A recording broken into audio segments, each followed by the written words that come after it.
नमस्कार दोस्तों, सुप्रभात। जीएस सोलह ऑफिसर में आप लोग का स्वागत है।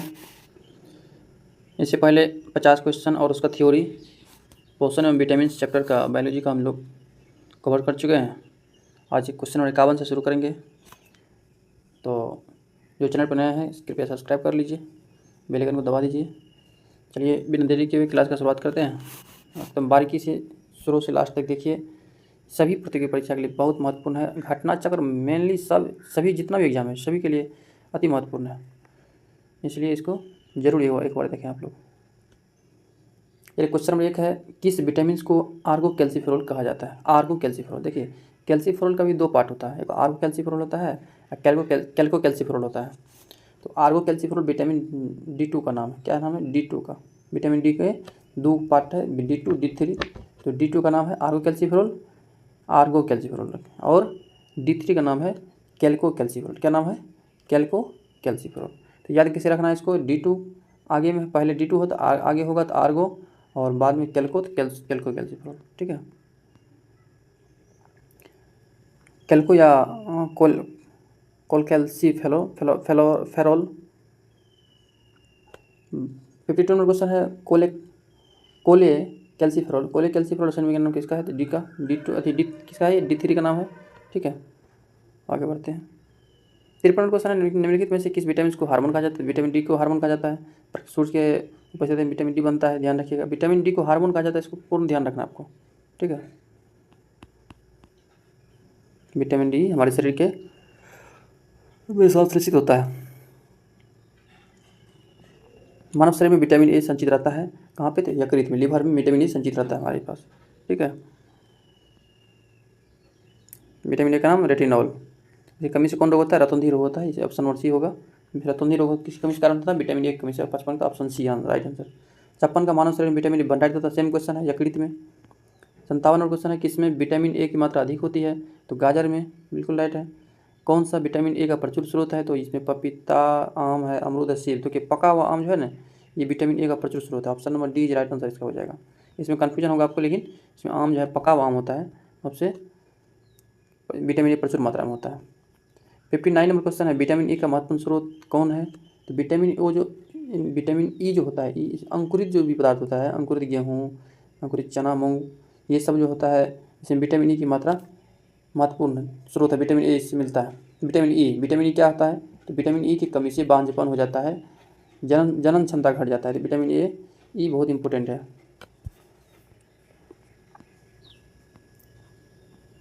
निम्नलिखित किसका निर्माण हमारे शरीर में नहीं होता है? देखिए हमारे शरीर में किसका निर्माण नहीं होता है? तो विटामिन ए का निर्माण हमारे शरीर में नहीं होता है, वो बाहर से आपको खाने से मिलता है। प्रोटीन निर्माण होता है, हार्मोन का होता है और एंजाइम का होता है। ठीक है, विटामिन ए का नाम रेटिनॉल, और इसकी कमी से रतौंधी रोग होता है। हमारे शरीर में विटामिन डी बनता है, विटामिन के बनता है, विटामिन B12 बनता है, इसको ध्यान रखिएगा। हमारे शरीर में विटामिन के, विटामिन B12, साइनोकोबालामिन और विटामिन डी संश्लेषित किया जा सकता है। ठीक है, इसको ध्यान रखिएगा। शरीर में बनने वाला विटामिन संश्लेषित किया जा सकता है के बी डी। सामान्य दृष्टि के लिए निम्नलिखित में से कौन सा विटामिन आवश्यक कहते हैं? वही बात, रेटिनॉल जो विटामिन ए है, क्योंकि विटामिन ए की कमी से क्या होता है? रतौंधी रोग हो जाता है। चलिए 62 क्वेश्चन है, यदि कोई व्यक्ति हरी सब्जियां खाना बंद कर दे तो उसे रतौंधी हो जाएगी। हरी सब्जियां विटामिन ए होता है, बिल्कुल है, इसमें विटामिन ए की कमी हो जाएगी। तो इसका व्याख्या भी कर रहा है, इसका आंसर व्याख्या भी कर रहा है, लेकिन एक गलत है। यदि कोई व्यक्ति हरी सब्जियां खाना बंद कर दे तो उसे विटामिन ए की कमी हो सकती है, और विटामिन ए की कमी से रतौंधी रोग हो सकता है। प्रश्न में यह इंगित किया जाना है कि हरी सब्जियां न खाने से रतौंधी हो जाएगी, भाषा संबंधित त्रुटि प्रतीत होता है। अच्छा, भाषा संबंधित त्रुटि है, ठीक है ना। 63 नंबर क्वेश्चन है, जिस विटामिन में कोबाल्ट होता है? तो विटामिन B12। कोबाल्ट क्या होता है? कोबाल्ट 60 किसमें होता है? विटामिन B12 में कोबाल्ट 60 पाया जाता है। ध्यान रखिएगा, विटामिन B12 में क्या होता है? कोबाल्ट 60 की मात्रा पाया जाता है। B12 का रासायनिक नाम साइनोकोबालामिन। B12 के कमी से घातक एनीमिया रोग होता है, इसको भी ध्यान रखिएगा। B12 का जो प्रमुख स्रोत आप किसको खाने से B12 मिलेगा? मांस, मछली, यकृत, दूध, पनीर इत्यादि। आंत के जीवाणु भी इसका संश्लेषण करते हैं।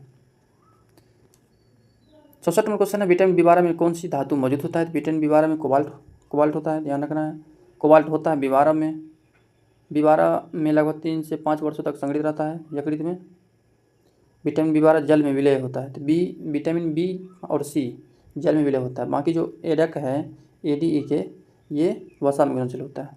तो इसका जो है 1 और 2 दोनों सही है और व्याख्या लेकिन नहीं करता है। Cyanocobalamin B12 option number D right answer 67 का। 68 में थायमिन, देखिए B1 का नाम थायमिन है, B2 का नाम राइबोफ्लाविन, B1 का नाम क्या है, थायमिन है। B6 का B6 का पैराडॉक्सिन होता है नाम। एक मनुष्य को बेरी सूखा रोग है, स्कर्वी रोग की बीमारी है ये, तो यदि वह नहीं ले रहा है तो किसकी कमी से होगा, बेरी रोग किसकी कमी से, B1 की कमी से, बेरी रोग अभी B1 की कमी से थायमिन। और सूखा रोग किसकी कमी से होता है, जानते हैं आप लोग, विटामिन डी सूखा रोग, और ये स्कॉर्बिक रोग विटामिन सी के कमी से होता है। ठीक है, इसका option number B right answer हो जाएगा। आगे चलते हैं 17 नंबर क्वेश्चन। 70 क्वेश्चन है, निम्नलिखित विटामिनों में से कौन सा किसी स्वप्न को पर्याप्त अवधि तक याद रखने में सहायक होता है। बहुत इंपॉर्टेंट क्वेश्चन है, इसको ध्यान रखिएगा। सपना को यदि आपको स्वप्न को आप ज़्यादा देर तक याद रखने का प्रयास करते हैं तो इसके लिए आप B6 का ज़्यादा प्रयोग कीजिए। विटामिन B6 आपके पास अधिक मात्रा में होना चाहिए। B6 पैराडॉक्सिन किस युग में सही सम्मिलित नहीं है। B1 से संतरा में B1 मिलता है, कॉड यकृत तेल में D मिलता है, ये तो बिल्कुल सही है। गेहूँ अंकुरित में E सही है। अल्फा विटामिन K देख लेते हैं इसका, इसमें से एक सही क्या लगा इसका आंसर, क्या कह रहा है इसमें, कौन सम्मिलित नहीं है। सूर्य का प्रकाश और कॉड यकृत तेल विटामिन डी का समृद्ध स्रोत है। गेहूँ अंकुरित तेल और विटामिन का प्रमुख स्रोत, दोनों सही है। जबकि अल्फा से विटामिन के प्रचुर मात्रा में मिलता है, यद्यपि संतरा विटामिन सी का प्रमुख स्रोत है। इसमें विटामिन B1 भी बहुत कम मात्रा में प्राप्त होता है। देखिए संतरा में B1 भी मिलता है और विटामिन सी मिलता है, इसलिए वह भी सही है। सभी उत्तर सही है। अब इस उत्तर ई होगा, इसलिए सभी उसका उत्तर सही है। 72 नंबर क्वेश्चन है, कौन सा युग्म सम्मिलित नहीं है। B6 का क्या हो जाएगा, B6 धान की चोकर में B6 है। B2 कॉड यकृत तेल, ये तो गलत है। B2 में कॉड या यकृत तेल में विटामिन डी मिलता है, क्या मिलता है, विटामिन डी मिलता है। कॉड यकृत तेल मछली का तेल में विटामिन डी। ई से अंकुरित गेहूँ से विटामिन ई अंकुरित गेहूँ से, और के अल्फा से। ठीक है, 73 नंबर क्वेश्चन देख लेते हैं। मिलान करने का रहा है, विटामिन ए संतरा में विटामिन ए, ये तो गलत है। संतरा में विटामिन सी मिलता है और कुछ मात्रा में बी भी मिलता है। ठीक है, विटामिन सी नींबू में सही है। विटामिन डी कॉड मछली का तेल, ये सही है। विटामिन B6 धान का चोकर में B6, ये सही है। ठीक है, धान का जो खोला फेंक देते हैं तो B6 पाया जाता है, इसलिए घर के जो चावल होता है उस अच्छा होता है मिल के चावल से, मशीन के चावल से, क्योंकि उसमें पॉलिश करके उसका जो ऊपर वाला पार्ट होता है उड़ा दिया जाता है। आगे अगला पॉइंट देखिए, इसमें मिलान करना है, किसी कमी से रोग है। विटामिन ए की कमी से बेरी गलत है, ये मिलान करना है ना कूट का प्रयोग करके। B2 देखिए, विटामिन B1 की कमी से बेरी विटामिन ए की कमी से अंधापन, और विटामिन सी की कमी से स्कॉर्बिक, और विटामिन डी की कमी से रिकेटस रोग होता है। ठीक है, इसे मिलान करना है। जो विटामिन के है तो के, विटामिन डी कॉड या यकृत का तेल, विटामिन सी नींबू, विटामिन ई गेहूँ का अंकुरित, और विटामिन के अल्फा। ठीक है, option number D right answer. ठीक है, 76 नंबर देख लेते हैं, बस सेम वही क्वेश्चन है। रतौंधी किसी कमी कारण, विटामिन ए की कमी कारण रतौंधी, रिकेटस विटामिन डी की कमी कारण, एस्कॉर्बिक विटामिन सी की कमी कारण, और बेरी B1 की कमी कारण। ठीक है, सेम क्वेश्चन रिपीट कर रहा है। देखिए विटामिन वाला चैप्टर बहुत इंपॉर्टेंट है। 77 नंबर क्वेश्चन है, इसको मिलान करना है। सूखा रोग विटामिन डी सही है। बेरी B1 निशांतता विटामिन ए भी बिल्कुल राइट है, और एस्कॉर्बिक विटामिन सी, ये 1 2 3 4 सीधा option number A right answer. ठीक है, 78 नंबर क्वेश्चन है, विटामिन सी मिलान करना है। ये सब सिंपल क्वेश्चन है। विटामिन सी एस्कॉर्बिक रोग, विटामिन फॉलिक रक्त अल्पता, विटामिन ए रतौंधी, और B1 बेरी। ठीक है, 79 नंबर क्वेश्चन है, इसमें कौन सम्मिलित नहीं है। तो विटामिन ए रतौंधी बिल्कुल राइट है। Vitamin B3 pellagra, vitamin D वर्धनता नहीं होता है, ये गलत है। विटामिन डी वर्धनता से संबंधित नहीं है। फॉलिक एसिड रक्त अल्पता से संबंधित। ठीक है, अगला क्वेश्चन है 18 नंबर क्वेश्चन है, विटामिन सी एस्कॉर्बिक सही है, विटामिन डी रिकेट एसिड भी सही है, विटामिन ई रात्रि अंतः किससे होता है, विटामिन ए की कमी से होता है। ठीक है, विटामिन ए की कमी से होता है।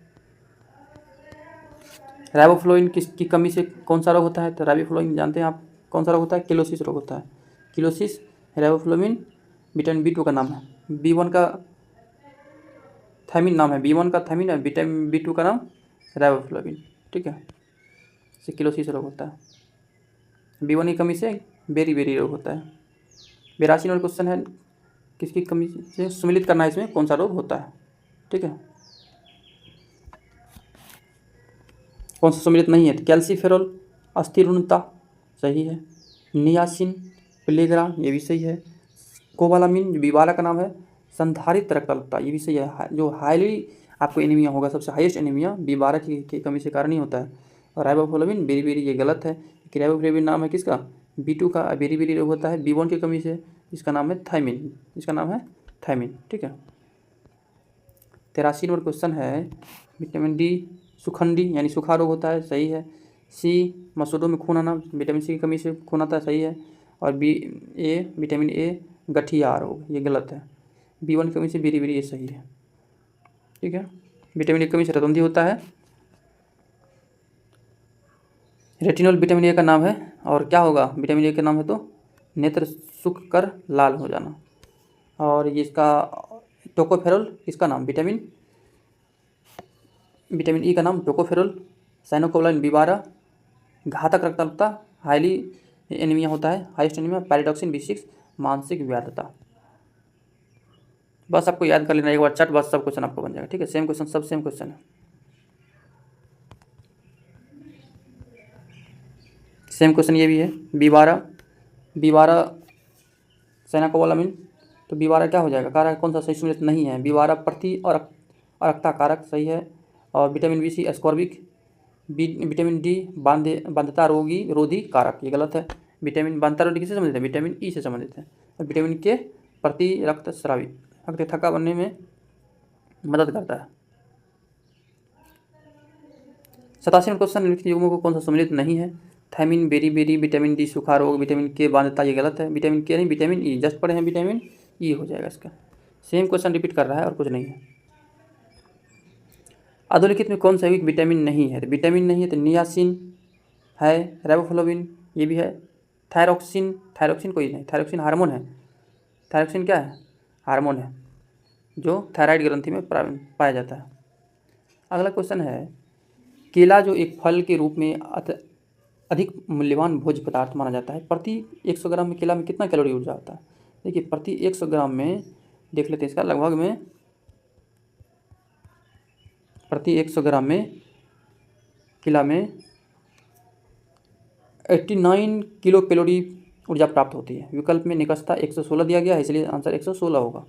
यानी ये ध्यान रखना है कि 100 ग्राम केला में 89 किलो कैलोरी ऊर्जा आप प्राप्त कर सकते हैं। फलियाँ अत्यधिक पौष्टिक होती हैं, फलियाँ जो होता है अधिक पौष्टिक होती है क्योंकि उसमें प्रचुर मात्रा में क्या पाया जाता है, प्रोटीन पाया जाता है। फलियाँ में क्या होता है, प्रोटीन अधिक मात्रा में पाया जाता है। प्रोटीन की अधिकतम मात्रा पाई जाती है किसमें, सोयाबीन में, इसको तो आपको पता होगा सोयाबीन। और लगभग प्रोटीन 40% उसमें पाया जाता है सोयाबीन में। सर्वाधिक प्रोटीन पाया जाता है सोयाबीन, ऑप्शन नंबर सी 92 का सबसे अधिक प्रोटीन पाई जाती है कहाँ पे, सोयाबीन, ऑप्शन नंबर डी 94 का आंसर हो जाएगा। प्रोटीन का सबसे अच्छा स्रोत क्या है, तो इसमें मूंगफली हो जाएगा। मूंगफली जो होता है ना, प्रोटीन का बहुत अच्छा स्रोत होता है मूंगफली। 100 ग्राम मूंगफली में लगभग 1 लीटर दूध के बराबर प्रोटीन होता है। सोचिए 100 ग्राम मूंगफली यदि आप खा लेते हैं तो 1 लीटर दूध के बराबर प्रोटीन आप प्राप्त कर सकते हैं। अगला क्वेश्चन है दोस्तों, प्रोटीन एवं वसा दोनों की प्रचुरता मूंगफली में है, किसमें, मूंगफली में। मूंगफली में प्रोटीन भी है और वसा भी है। कौन सा मुख्यतः कार्बोहाइड्रेट है, तो कार्बोहाइड्रेट मैक्सिमम चावल में ज़्यादा कार्बोहाइड्रेट आपको मिलता है। विटामिन नहीं मिलेगा चावल में, लेकिन कार्बोहाइड्रेट आपको चावल में मुख्य स्रोत है चावल, क्योंकि 100 ग्राम पके चावल में लगभग 25 ग्राम कार्बोहाइड्रेट की मात्रा होती है। वास्तव में चावल में लगभग 90% कैलोरी वो कार्बोहाइड्रेट से ही आती है। चावल साधारण खाद्य पदार्थों की तुलना में अधिक विटामिन, खनिज और फाइबर प्रदान करता है। प्रोटीन की प्रचुरता वाले खाद्य पदार्थों में उपस्थित एमिनो अम्ल टायरोसिन के बारे में निम्नलिखित नंबर कौन सा एक सही नहीं है। देखिए उसको देखना कौन सा कदम सही नहीं है। यह ऊर्जा के स्तर को बढ़ाने में सहायक कर सकता है। यह भावात्मक और पर्यावरणीय दबाव का सामना कर सकता है। यह उदासी से लड़ सकता है और यह बुढ़ापे के लिए उत्तरदायी मुक्त मुल्कों के विरुद्ध रक्षा कर सकता है। तो ऑप्शन नंबर डी इसका जो है कथन सही नहीं है। बुढ़ापे के लिए मुक्त मुल्कों की रक्षा कर सकता है, ये गलत है। डिस्कशन देख लेते हैं इसका। देखिए, टायरोसिन एक ऐसी अमीनो अम्ल है जो एडेनिलिन, एडेनिलिन और डोपामाइन 3 प्रकार का अमीनो अम्ल होता है का जैविक रासायनिक पिक्सर है। डोपामाइन मुख्यतः मस्तिष्क से बनता है, जबकि एपिनेफ्रिन या एडेनिल का प्राथमिक निर्माण अधिवृत्त यानी मज्जा में होता है। और टायरोसिन की कमी होने से व्यक्ति स्वयं को दुखी और सुस्त महसूस करता है। किसी कमी से?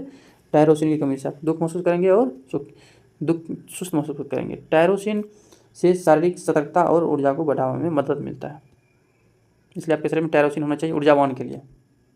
गेहूं में रोटी बनाने के गुणों को प्रभावित करने वाला पदार्थ क्या है? तो ग्लूटीन है। देखिए, गेहूं में ग्लूटीन होता है, इसलिए आप रोटी बना पाते हैं। इतना नमरा नमरा के आप रोटी जो बना पाते हैं, किसके कारण बना पाते हैं? ग्लूटीन के कारण बना पाते हैं, इसको ध्यान रखिएगा। अगला पॉइंट 99 नंबर है, एक कठोर परिश्रमिक करने वाले पुरुष को दैनिक ऊर्जा कितनी लेनी चाहिए? तो जो कठोर काम कर रहा है 4000 किलो कैलोरी ऊर्जा आपको लेनी चाहिए, 3500 से 4000 के बीच। एक गिलास पानी पीने में कितने कैलोरी? कोई कैलोरी ऊर्जा नहीं, पानी में कोई ऊर्जा हो भी करता है। भोजन का एक प्रमुख अंग है, क्या है? मेन अंग जो भोजन का है ना, कार्बोहाइड्रेट है। भोजन को कार्बन, हाइड्रोजन और ऑक्सीजन का 1:1 अनुपात में मिश्रण होता है। CH2O होता है इसका फॉर्मूला। लंबे समय की कसरत का मुख्य ईंधन क्या है? तो ये कार्बोहाइड्रेट होनी चाहिए। क्या होनी चाहिए? कार्बोहाइड्रेट। नाइट्रोजन एक आवश्यक अवयव नहीं है, किसका नहीं है? कार्बोहाइड्रेट का। कार्बोहाइड्रेट नाइट्रोजन नहीं होता है, CH2O। कार्बोहाइड्रेट फॉर्मूला CH, तो कार्बन है, हाइड्रोजन है, ऑक्सीजन है, नाइट्रोजन नहीं है। किसमें? कार्बोहाइड्रेट में। बाकी क्लोरोफिल में होता है, DNA में होता है, RNA में होता है नाइट्रोजन। 104 नंबर क्वेश्चन है, हमारे शरीर में अम्लता तथा क्षारता के बीच को तुरंत संतुलित बनाए रखता है कौन? फास्फोरस। अम्ल और क्षार के बीच का जो संतुलन होता है, ये बनाए रखने में अधिक महत्वपूर्ण किसका है? फास्फोरस का। बहुत इंपॉर्टेंट है, इसको ध्यान रखिए, नोट कर लीजिए इसको। कौन सा यौगिक मानव शरीर में संग्रहित नहीं रहता है? ये एमिनो अम्ल। एमिनो अम्ल बनते रहता है, संग्रहित नहीं रहता है। प्रोटीन छोटी इकाइयों में बने होते हैं, एमिनो अम्ल कहते हैं। प्रोटीन छोटी इकाइयों से बने होते हैं, जिन्हें अमीनो अम्ल कहते हैं। अमीनो अम्ल मानव शरीर में संग्रहित नहीं रहता है। अमीनो अम्ल एक प्रकार क्या है? प्रोटीन है, ये भी ध्यान रखिए। अमीनो अम्ल एक प्रकार का प्रोटीन है। 106 में है, लोह प्रचुर मात्रा में पाया जाता है कहाँ पे? तो इसमें करौंद एक पौधा है, इसमें पाया जाता है लोहा बहुत मात्रा में। करौंद का एक आवृत्तिबीजी पौधा है, जिसके फल में विटामिन C और लोहा प्रचुर मात्रा में पाया जाता है। अगला क्वेश्चन है क्वेश्चन नंबर 107, निम्नलिखित खनिजों पर विचार कीजिए। कैल्शियम, लोहा और सोडियम। कह रहा है कि मानव शरीर में पेशियों के संकुचन के लिए किसकी आवश्यकता होती है? पेशी जो आप इधर उधर कर पाते हैं, संकुचित कर पाते हैं, किसकी आवश्यकता होती है? तो 3 में से 3 और सही है, 1 2 3 तीनों की आवश्यकता होती है, कैल्शियम, लोहा और सोडियम की। 160 में क्वेश्चन है, पालक के पत्तों में निम्नलिखित में से किसकी मात्रा सबसे अधिक होती है? तो सिंपल है, आयरन की मात्रा। किसकी मात्रा अधिक होती है? आयरन की मात्रा अधिक होती है। निम्नलिखित में से कौन लोहा का अच्छा स्रोत माना जाता है? पालक। पालक क्या है? लोहा का अच्छा स्रोत है। लोह का अंश सबसे अधिक पाया जाता है कहाँ पे? हरी सब्जियाँ, बिल्कुल राइट है, हरी सब्जियाँ खाइए आप, इसमें आयरन होता है। बासमती चावल के दाने पकाने पर लंबे हो जाते हैं क्योंकि उसमें बहुल्य है क्या? एमाइलेज। बासमती चावल में क्या होता है? एमाइलेज होता है। ठीक है। 112 नंबर क्वेश्चन है, देखिए, चावल में 2 प्रकार के स्टार्च पाए जाते हैं, इसको देख लेते हैं। चावल में 2 प्रकार के, एक एमाइलेज और एमाइलोपेक्टिन होता है। सामान्यतः चावल के लंबे दाने वाले केस में बासमती में एमाइलेज पाया जाता है अधिक मात्रा में, और मध्य और छोटे दाने वाले चावल में एमाइलोपेक्टिन पाया जाता है अधिक मात्रा में। ठीक है, तो चावल में 2 प्रकार स्टार्च, एमाइलोज और एमाइलोपेक्टिन। 112 क्वेश्चन है, किसकी उपस्थिति के कारण दूध में मिठास आ जाता है? तो ये लैक्टोबैसिलस भी दूध में होता है और लैक्टोज भी होता है। लैक्टोज शर्करा है, इसमें दूध में अधिक मात्रा में पाया जाता है। नहीं, यानी अधिक मात्रा नहीं, इसके कारण मिठास होता है, दूध हल्का मीठा रंग का होता है। ये डाइसैकेराइड शुगर है, ये गैलेक्टोज और ग्लूकोज को मिलकर बनता है लैक्टोज। दूध में विद्यमान सेक्राइड है लैक्टोज। दूध किस बैक्टीरिया के कारण खराब होता है? लैक्टोबैसिलस, पहले बता दिए थे। विटामिन डी नंबर ऑप्शन सही, राइट आंसर है। और अगला क्वेश्चन है, दूध का दही में परिवर्तन किसके द्वारा? तो लैक्टोबैसिलस यानी बैक्टीरिया के कारण। किसके कारण? बैक्टीरिया के कारण, लैक्टोबैसिलस बैक्टीरिया के कारण। गाय के दूध के हल्के पीले रंग का क्या कारण है? तो पीला रंग कैरोटीन के कारण हो जाएगा। पीला रंग किसके कारण? कैरोटीन के कारण। और उजला बोलेगा तो कैसीन के कारण। ठीक है, पीला रंग कैरोटीन के कारण, बीटा कैरोटीन। पीला रंग हो जाएगा किसके कारण? कैरोटीन, बीटा कैरोटीन के कारण। और दूध में केसिन नामक प्रोटीन पाया जाता है। इस प्रोटीन के कारण दूध सफ़ेद रंग का होता है। दिया गया है ना, केसिन में क्या हो जाएगा? वाइट, कैरोटीन में पीला। याद रखना है, बड़ा नाम पीला। गाय का दूध पीले सफ़ेद रंग का होता है, इसका कारण है कैसिन। कैसिन के साथ कैरोटीन। ठीक है, पीला सफ़ेद दोनों दे दिया है ना, कैसिन के साथ प्रोटीन। 118 क्वेश्चन है, भैंस के दूध में औसत वसा की मात्रा कितनी होती है? तो 7.2% होती है भैंस के दूध में, जबकि गाय के दूध में औसत वसा की मात्रा 3.5 से 5% होती है। यानी भैंस में वसा की मात्रा ज़्यादा होती है, 7 से 7.5%, इसमें 3.5 से 5% होती है। इसके अलावा दूध में प्रोटीन, खनिज लवण, लैक्टोज इत्यादि मुख्य अवयव पाए जाते हैं तथा दूध का पीला रंग दूध में मौजूद कैरोटीन और सफ़ेद रंग दूध में मौजूद कैसिन के कारण होता है। दूध को पचाने के लिए आवश्यक एंजाइम रेनिन और लैक्टेस मानव शरीर में कितने वर्ष की आयु में लुप्त हो जाती है? तो ये इसका डिस्कशन देख लेते हैं। अनेक स्तनियों के जठर रस में दूध प्रोटीन के पाचन हेतु रेनिन नामक एंजाइम पाया जाता है। मानव के जठर रस में इसकी उपस्थिति संदिग्ध है। संभवतः शिशुओं के जठर में यह होता है, किंतु वयस्कों के जठर में नहीं होता है। वयस्क में दूध प्रोटीन के पाचन का श्रेय पेप्सिन नामक एंजाइम को ही दिया जाता है। सामान्यतः रेनिन और लैक्टेस एंजाइम मानव शरीर में 2 या 3 वर्ष की आयु में क्षीण होना शुरू हो जाता है और 6 से 15 वर्ष की आयु तक लुप्त हो जाता है। ठीक है, दूध प्रोटीन को पचाने वाला एंजाइम है रेनिन। पहले बताए थे, दूध में प्रोटीन को जो पचाता है रेनिन। बच्चा में जो दही बनता है ये रेनिन के कारण ही। केसिन दूध होता है, केसिन प्रोटीन है। केसिन क्या है? प्रोटीन है, जिसके कारण दूध उजला होता है। दूध का धवल रंग किसी कारण होता है? केसिन के कारण बताए थे। प्रोटीन दूध में पाया जाता है केसिन। ठीक है, शरीर में ऊतकों का निर्माण होता है प्रोटीन के कारण। ऊतक जो हमारा शरीर जो बनता है किसके कारण होता है? प्रोटीन के कारण होता है। ठीक है, लंबा है थोड़ा सा चैप्टर, खींचते हैं फास्ट में। मानव शरीर की धीमी वृद्धि किसके कारण होता है? प्रोटीन आप नहीं खाइएगा, नहीं लीजिएगा तो शरीर पतला दुबला हो जाएगा आपका। प्रोटीन विद्यमान होते हैं कहाँ पे? प्रोटीन में क्या क्या मिलता है? नाइट्रोजन मिलता है, बिल्कुल राइट है। हाइड्रोजन मिलता है, ऑक्सीजन, कार्बन, यानी 1 2 3 4 तीनों सही है। कार्बन, हाइड्रोजन, ऑक्सीजन और नाइट्रोजन प्रोटीन में 3 में से तीनों सही है। और क्या कह रहा है, कौन सा सुमिलित है? 27 का देख लेते हैं। सेम क्वेश्चन है। विटामिन B12 कोबाल्ट सही है।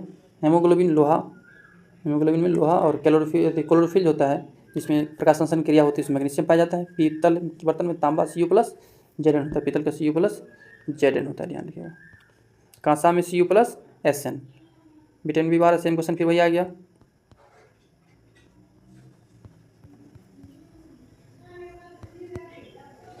एक 36 नंबर क्वेश्चन है B1, सेम क्वेश्चन B1।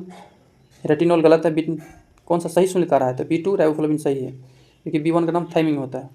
ठीक है, B6 pyridoxine, vitamin C ascorbic acid. ठीक है, रेटिनॉल होता है B1, विटामिन A का नाम। कौन सूक्ष्म पोषक तत्व नहीं है? देखिए, सूक्ष्म पोषक तत्व होता है जो जैसे गंधक नहीं है इसमें। इसका आंसर क्या हो जाएगा? ऑप्शन C, गंधक नहीं होगा। लेकिन इसको समझ लेते हैं। सूक्ष्म पोषक तत्व वे होते हैं जिनकी आवश्यकता जीवन भर किंतु बहुत कम मात्रा में पड़ती है जीवन भर, लेकिन बहुत कम मात्रा में। तो सूक्ष्म पोषक तत्व में आता है लोहा, कोबाल्ट, क्लोरीन, तांबा, मैग्नीज, निकेल, जास्ता और मिलिबेडियम। जबकि सल्फर, गंधक आदि दीर्घ यानी बृहद पोषक तत्व है, इसका बहुत ज़्यादा जरूरी पड़ता है। हम लोग जो लहसुन प्याज खाते हैं उसमें भी सल्फर, गंधक होता है। ठीक है, पपीता में मुख्यतः कौन सा विटामिन पाया जाता है? तो पपीता में विटामिन C पाया जाता है। ठीक है, C भी पाया जाता है और विटामिन A भी पाया जाता है पका पपीता में। पपीता vitamin A, vitamin B1, B2 का भी स्रोत है, परंतु विटामिन C का मात्रा सर्वाधिक मात्रा में। देखिए, पहली बार जाने हैं विटामिन C का मात्रा सर्वाधिक होता है, इसको ध्यान रखिए। पपीता में विटामिन A प्राकृतिक स्रोत नहीं है किसका? विटामिन A कहाँ पे, किस में नहीं मिलेगा? तो देख लेते हैं ऑप्शन। इसका आंसर ऑप्शन नंबर डी होगा। आम, पपीता, गाजर विटामिन के प्रमुख स्रोत है, परंतु दूध विटामिन E का स्रोत नहीं है। विटामिन A दूध में अल्प मात्रा में पाया जाता है। देखिए कितना अच्छा क्वेश्चन फंसा देगा आपको। दूध में विटामिन A अल्प मात्रा में पाया जाता है। विटामिन C तो हो भी नहीं करता है, विटामिन C इसमें नहीं होता है। कौन प्रोटीन को विकृत नहीं करता है? तो अब रक्तकिरण जो है प्रोटीन को विघटित नहीं कर सकता है। प्रोटीन के संदर्भ में गलत कथन चुनिए। हम प्रोटीन जंतु और पादप दोनों के लिए से प्राप्त करते हैं। प्रोटीन अमीनो अम्ल से बने होते हैं। हमारे शरीर के वजन का लगभग 30% हिस्सा प्रोटीन का हिस्सा होता है। प्रोटीन हमारे शरीर के रचक खंड तो बिल्कुल सही है। इसका देख लेते हैं क्या आंसर है। ऑप्शन नंबर सी, हमारे शरीर के वजन का लगभग 30% हिस्सा प्रोटीन से होता है, ये गलत है। कितना परसेंट होता है? तो लगभग में इसमें 20% हिस्सा प्रोटीन से बना होता है हमारा शरीर। प्रोटीन का हिस्सा कितना? 20%। 136 नंबर क्वेश्चन है, तरुण तथा वृद्धि व्यक्तियों में प्रोटीन की आवश्यकताएं। तरुण जो वयस्क व्यक्ति होता है और वृद्ध व्यक्ति जो बूढ़े व्यक्ति होते हैं, प्रोटीन की आवश्यकताएं क्या होती है?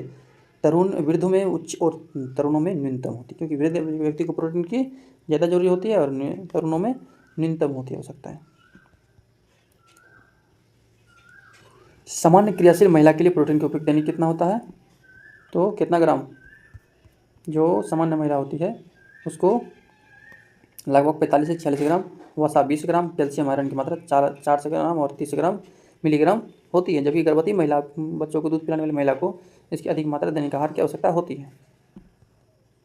138 नंबर क्वेश्चन, दूध पिलाने वाले माँ को प्रतिदिन कितनी आवश्यकता होती है? तो 70 ग्राम प्रोटीन की आवश्यकता होती है।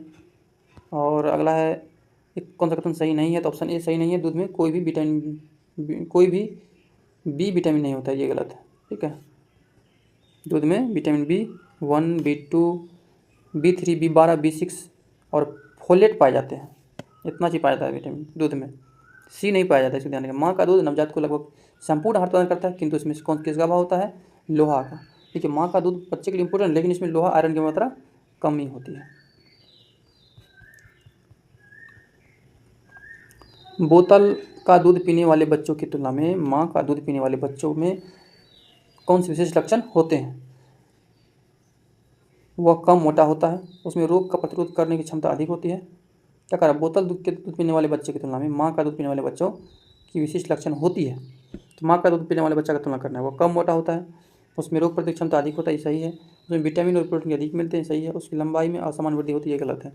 ठीक है, इसका देख लेते हैं। 1, 2, 3 है, सही हो जाएगा इसका। 1, 2, 3 तीनों सही है, यानी इसको छोड़ कर बाकी सब सही है। 142 क्वेश्चन है, दूध में प्रोटीन और कार्बोहाइड्रेट के अतिरिक्त पोषणदायक अन्तत्व से मिलते हैं। कौन? कैल्शियम और पोटेशियम। कैल्शियम और पोटेशियम से अधिक प्रोटीन आपको और कार्बोहाइड्रेट मिलेगा। दूध का घटिया स्रोत है, दूध यानी दूध का घटिया स्रोत मतलब दूध में क्या नहीं पाया जाता है? Vitamin C. विटामिन सी दूध में नहीं पाया जाता है। स्टार्च एक है, स्टार्च पॉलीसेकेराइड है। क्या है?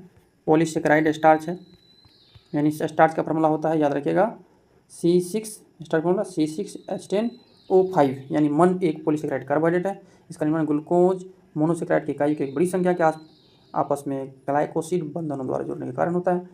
पादपों के बीजों और फलियों में स्टार्च एमाइलेज या एमाइलोपेक्टिन के रूप में उपस्थित होता है। 145 में क्वेश्चन है, स्टार्च और सेलुलोज के बारे में कितना विचार करना है, कौन सही नहीं है? आयोडीन के साथ दोनों रंग प्रदान करता है, गलत है। स्टार्च तो रंग प्रदान करता है, सेलुलोज ने दो बहुलक। क्वेश्चन देख लेते हैं। स्टार्च और सेलुलोज दोनों वनस्पतिक उद्भव है। दोनों का उद्भव कहाँ होता है? वनस्पति से होता है। दोनों बहुलक पॉलीमर्स हैं, दोनों समान एकलक और ग्लूकोज अणु से निर्मित होते हैं। स्टार्च आयोडीन के साथ नीला काला रंग देता है, जबकि सेलुलोज घोल में रंग नहीं प्रदान करता है।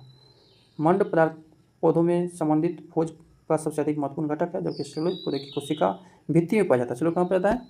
कोशिका भित्ति में पाया जाता है। 140 नंबर क्वेश्चन है, 170 क्वेश्चन इसमें है, इसलिए धैर्य बना रखें। कह रहा है कि कौन सा कुपोषण होता है? किससे कुपोषण होता है? तो अल्पोषण से कम खाइएगा, अतिपोषण से भी, अल्पोषण से भी, असंतुलित से भी। चलिए दोस्तों, 147 में क्वेश्चन देखते हैं।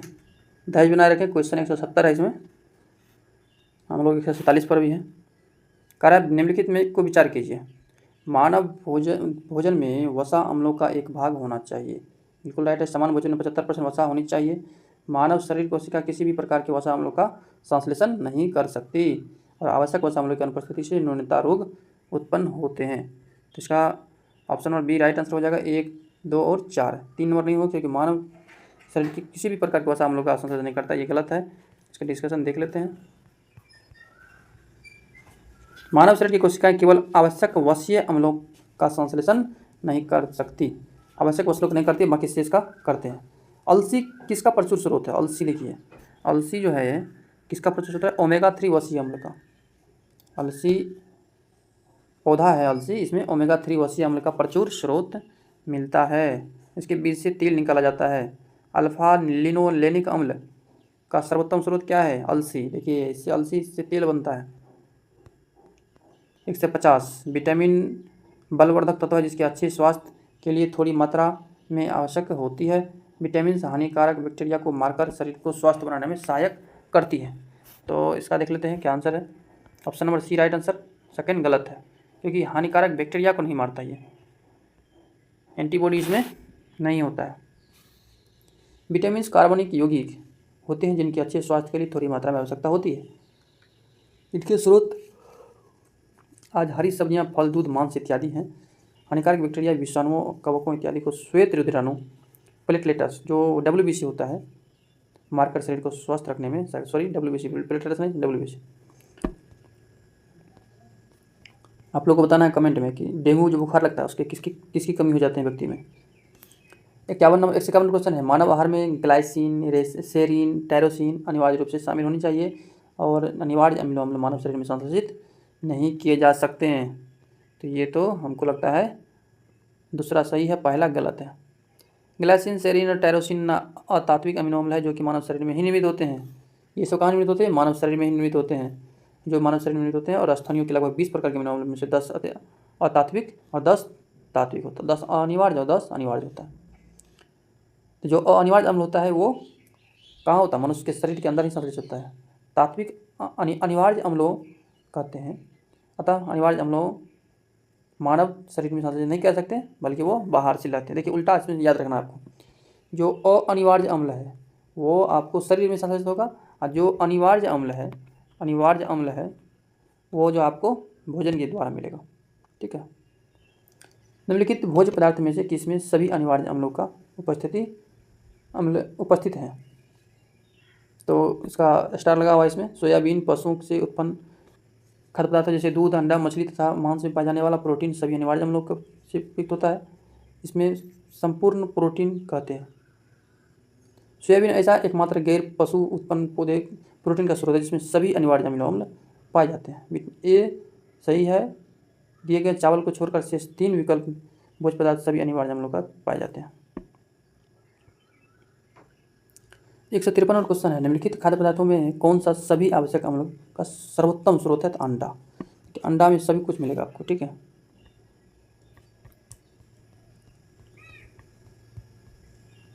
हमारे शरीर में त्वचा तल के नीचे विद्यमान वसा निम्नलिखित के विरुद्ध अवरोधक का काम करता है। किसके विरुद्ध? उष्मा का क्षय नहीं होने देता है, हमारे शरीर को गर्म बनाए रखता है। कौन? वसा। वसा बहुत इंपॉर्टेंट हमारे शरीर के लिए है। भोजन के वर्ग में प्रति यूनिट कैलोरी की मात्रा सर्वाधिक होती है किसमें? सबसे ज़्यादा वसा में। वसा में प्रति यूनिट कैलोरी में कितना होता है? 9.3 कैलोरी। 1 ग्राम वसा में 9.3 कैलोरी ऊर्जा होती है, और 1 ग्राम कार्बोहाइड्रेट में 4.2 कैलोरी ऊर्जा होती है। इसमें 4 दिया है लेकिन 4.2 होता है। ठीक है। किसके चयापचयी प्रक्रम से अधिकतम ऊर्जा मिलते हैं? तो वसा के। वसा में 9.3 बताया था, कितना? 9.3। आहार मनुष्य के शरीर को अधिकतम ऊर्जा प्रदान, कौन आहार से अधिकतम ऊर्जा प्रदान करेगा? कार्बोहाइड्रेट, वसा, प्रोटीन। ठीक है। ऑप्शन नंबर सी इसका राइट आंसर होना चाहिए। 57 का बिल्कुल राइट है। अधिकांश प्राणियों के जीवित पदार्थ का लगभग 80% पदार्थ क्या होता है? प्रोटीन से बना होता है। प्रोटीन से बना होता है, जिसमें जल अधिक मात्रा में होता है। चिकित्सक परामर्श देते हैं कि हमें अपना भोजन वनस्पति घी की अपेक्षा तेल में बनाना चाहिए। क्यों? क्योंकि तेल में असंतृप्त वसाएं होती है। ध्यान रखिएगा, कौन वसाएं? असंतृप्त वसाएं होती है। और जो वनस्पतिक तेल होता है, घी होता है, उसमें संतृप्त वसाएं होती है।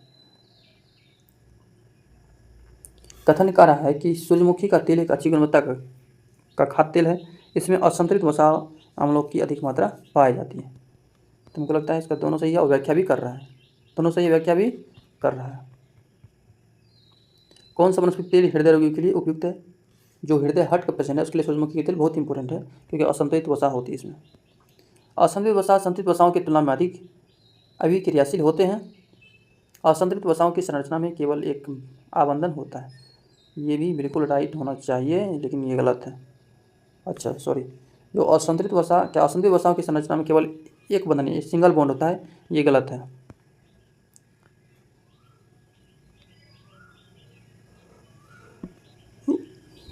जो संतुलित असंतुलित वसा होते हैं उसमें डबल बॉन्ड, कौन बॉन्ड होते हैं? डबल बॉन्ड, जैसे सी डबल बॉन्ड सी, तो दो बॉन्ड से जुड़े होते हैं। अन्य पशुओं के मांस की तुलना में मछली का उपयोग स्वास्थ्यकर माना जाता है, क्योंकि मछली में होता है, क्या होता है? बहु असंतुलित वसा, बहुत बहुत यानी अधिक मात्रा में असंतुलित वसा पाया जाता है।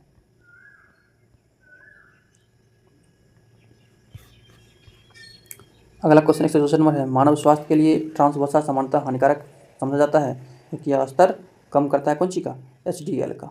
HDL हाई डेंसिटी इप्रोप्रोटीन है। जो ट्रांस वसा है, ट्रांस वसा मतलब जो तेल आपको देखते होंगे मार्केट में, उसी तेल का बार बार यूज़ कर करके आपको समोसा या लिट्टी जो भी बनता है खाते हैं, तो उसमें क्या होता है, उसका बहुत ज़्यादा हानिकारक है हमारे लिए, ट्रांस वसा है ये। ट्रांस वसा मानव स्वास्थ्य के लिए खतरनाक है क्योंकि अच्छे HDL हाई डेंसिटी लिपोप्रोटीन का स्तर कम करता है, हानिप्रद LDL का स्तर बढ़ाता है। क्या करता है? लो डेंसिटी लिपोप्रोटीन के स्तर को बढ़ाता है। 165 नंबर क्वेश्चन है, आहार उत्पादकों के विक्रय में जो एक कंपनी एक विज्ञप्ति करती है कि उसके उत्पादों में ट्रांस वसा नहीं होती है, और उसके इस अभियान का उपभोक्ताओं के लिए क्या अभिप्राय है? देखिए इसका अभिप्राय क्या होना चाहिए, तो 1 2 3 तीनों सही है। इसका आंसर 1 2 3 तीनों सही है। कंपनी के आहार उत्पादक हाइड्रोजनीकृत तेल से निर्मित नहीं है, और कंपनी के आहार उत्पादक पशु उत्पन्न वसा यानी तेलों से उत्पन्न नहीं है किए जाते हैं। कंपनी के द्वारा प्रयुक्त तेल संभवतः उपभोक्ताओं की हृदय वाहिका स्वास्थ्य को क्षति नहीं पहुंचाएंगे, यानी असंतुलित वसा अधिक मात्रा में है। कोलेस्ट्रॉल क्या है? कोलेस्ट्रॉल क्या है? एक एस्टेरॉयड है। क्या है? ऑप्शन ए एस्टेरॉयड है। कोलेस्ट्रॉल एक प्रकार का एस्टेरॉयड है, यह लिपिड का एक प्रकार है। कोलेस्ट्रॉल मोम जैसा पदार्थ होता है, यह वसा का ही एक रूप है। किसका रूप है? वसा का ही एक रूप है, जो लीवर यानी यकृत में पैदा होता है। देखिए ये भी बहुत बड़ा पॉइंट है कि कोलेस्ट्रॉल आखिर उत्पन्न कहाँ से होता है? ये लीवर में यकृत में उत्पन्न होता है, जो मानव शरीर की सबसे बड़ी ग्रंथि है। शरीर के सही ढंग से काम करने के लिए कोलेस्ट्रॉल बहुत ज़रूरी है, और शरीर में कोलेस्ट्रॉल की अधिक से हृदय में की धमनियों में रक्त प्रवाह में बाधा करती है और हृदयाघात हो जाती है। यदि आपके शरीर में कोलेस्ट्रॉल बढ़ जाएगा तो क्या करेगा? हृदय से कि धमनियों में जो रक्त प्रवाह होती है, रक्त जो बहता है धमनियों की ओर, वो उसमें बाधा हो जाएगी और आपका हृदयाघात, हार्ट अटैक हो जाएगा। ठीक है, कोलेस्ट्रॉल को कंट्रोल करके रखिए। कोलेस्ट्रॉल है एक, क्या है इसका? ऑप्शन सी राइट आंसर हो जाए। कोलेस्ट्रॉल एक क्या है? तो कोलेस्ट्रॉल एक जंतु वसा में उपस्थित वसीय एल्कोहल है।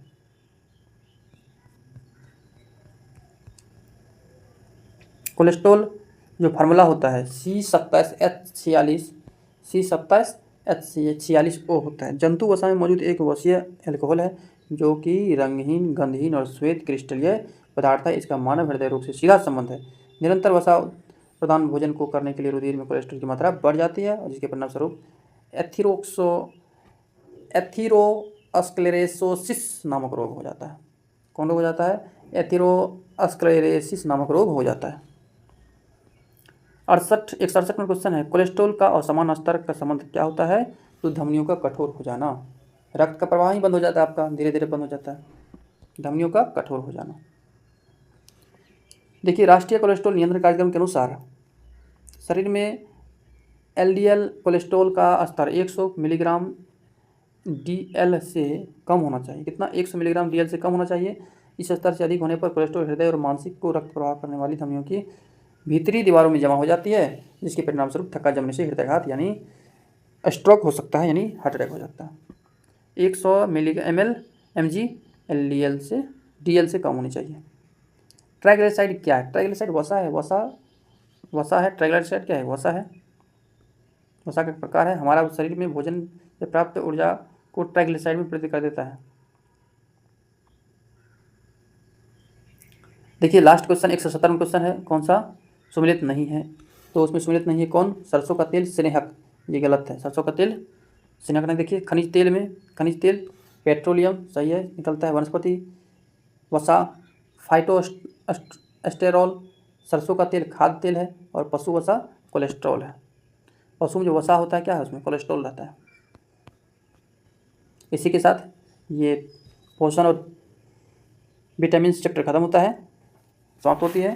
और इसको हम लोग अच्छा से कवर कर चुके हैं। इसको आप 2 बार 3 बार देखिए, बीपीएससी हो, बिहार पुलिस हो, बिहार एससी हो, सीजीएल हो एग्ज़ाम हो, और अन्य जो भी भारत के स्तर का जो भी एग्ज़ाम है, चाहे यूपी पीसीएस हो, जो भी हो, राजस्थान पीसीएस हो, मध्य प्रदेश पीसीएस हो, सभी एग्ज़ाम के लिए अति महत्वपूर्ण है। आप इसको 2 बार 3 बार देखिए वीडियो को, प्ले लिस्ट में आपका सेव हो जाएगा। और जो चैनल पर नए हैं उसको वो सब्सक्राइब कर लीजिए। और अगला टॉपिक होगा श्वसन तंत्र। धन्यवाद।